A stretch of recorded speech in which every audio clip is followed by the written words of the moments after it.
Hello subscribers and YouTube watchers. From Slide Nerd, this is Vivs over here. In this video, I'm going to show you guys how to perform validation of the data that has been entered inside an edit text using something called TextWatcher. Before we discuss anything, let me show you a small problem. You have an app like this where you ask the user to enter a percentage value and he enters 200. Do you think this is acceptable? Well, of course not. Let me show you the piece of code. Here, if you guys notice, I have nothing great but just a text view and an edit text, and I'm using this Android input type equals to number to ensure that the user can only enter numbers inside, and I'm using this Android max length equals to 3 to ensure that the user cannot enter more than 3 characters inside the edit text. I have discussed about both these attributes in my previous video. You guys can definitely go ahead and refer to see how these attributes work. But for now, think about this. Despite all these attempts by you to ensure that the user enters a proper value, well, the user is entering 200. What can you say? So here we are going to use a different method to validate and ensure that this kind of error doesn't happen.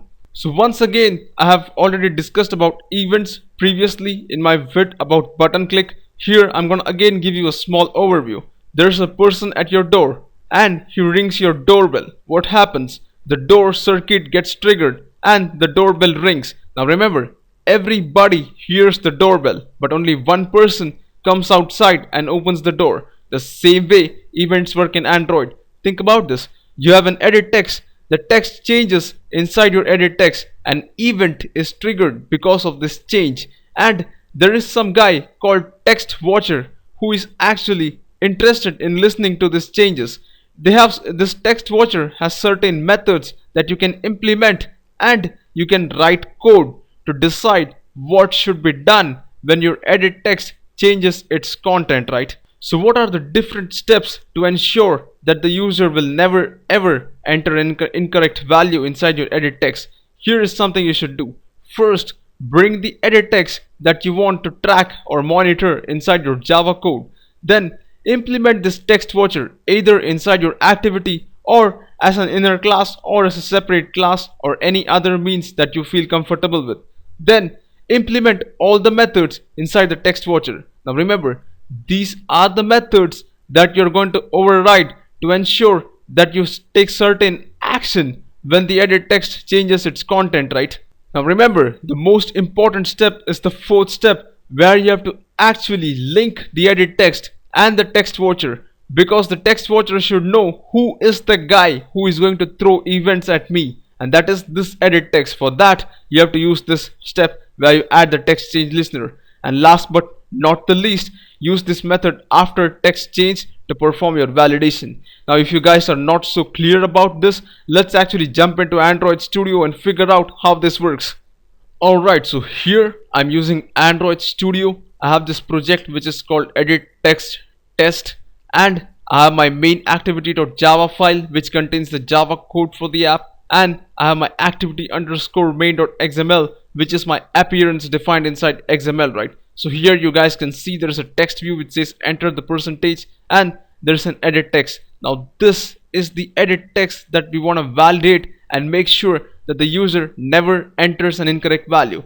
Now remember, there is already some level of validation over here. By saying this input type equals to number, I have made sure that the user cannot enter anything other than a number over here. And I also have this max length equals to 3 to ensure that the user cannot enter a value greater than 999. But we still further need to customize this validation and ensure that the user will never enter a value greater than 100. So let's actually see how to do that. The first step to doing that is to bring this edit text inside Java code. So I'm gonna go here to my main activity.java. I'm gonna remove this menu that you guys see over here, and I'm gonna say edit text, my text. So I've created a reference. Next step, I need to link this reference to my XML by saying find view by id r.id.edit text. At this point, your Android Studio is going to say blah blah blah incompatible types. Very simple. Press Alt Enter on your keyboard, and you can use this cast.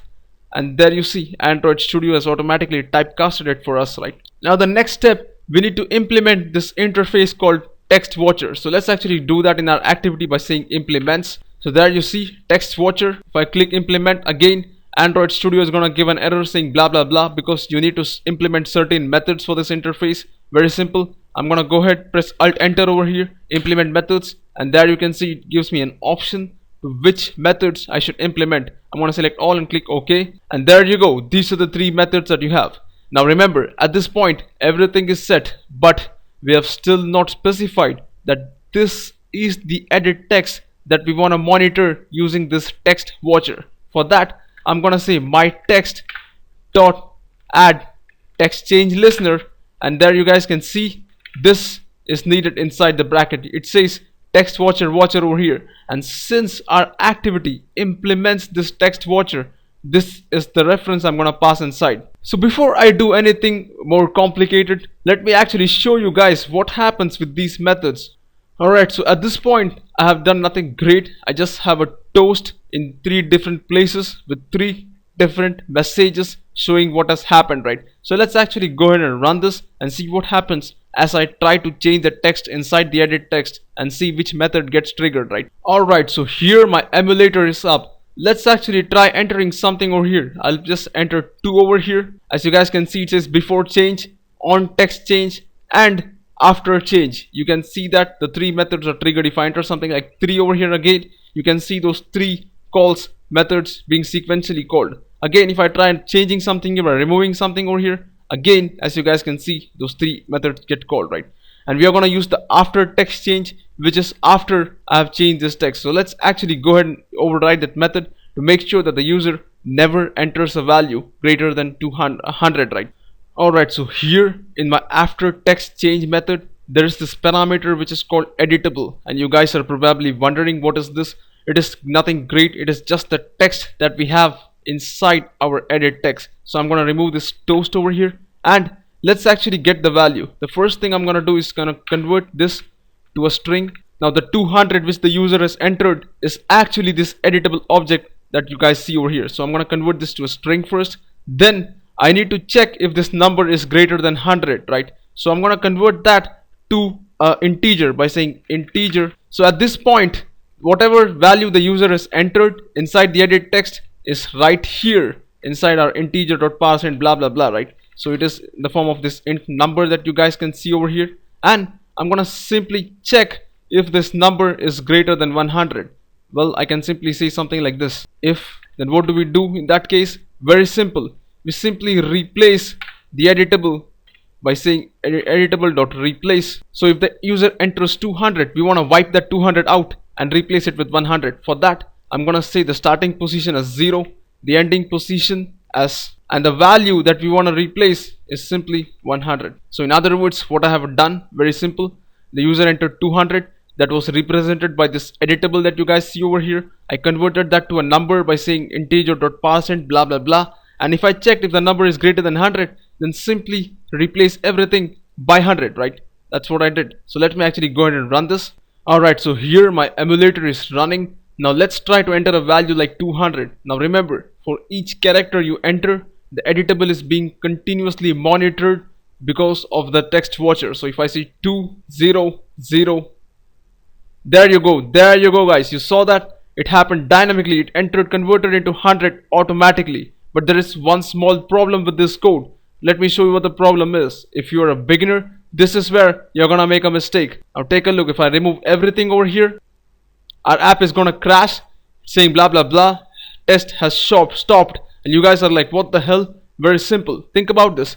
When there is nothing inside the edit text, here you're trying to convert an empty string into an integer, and that is going to throw a number format exception in Java. So for that, the best part is that you put a try catch over here and you do nothing when the exception is thrown over here. So now what happens? Whenever there is an empty text, this thing is gonna give an error called number format exception, but nothing will happen since you have not done anything inside. But the code will run and the app will not crash. Let me again demonstrate that by saying Ctrl S over here and clicking run at the top. Alright, so this time we are back to the same problem. Now again I'm gonna enter 200 over here, and you guys will see automatically it get converted to 100. This time I'm actually gonna remove the text by using this backspace button over here, and take a look. Nothing happens. The app does not crash because we have this exception handled by doing nothing inside the number format exception. So if you guys have understood something out of this video, please subscribe to my channel. Let me know your thoughts. I would love to hear from you guys. Thanks for watching. I'll catch you guys in the next vid. Have a nice day.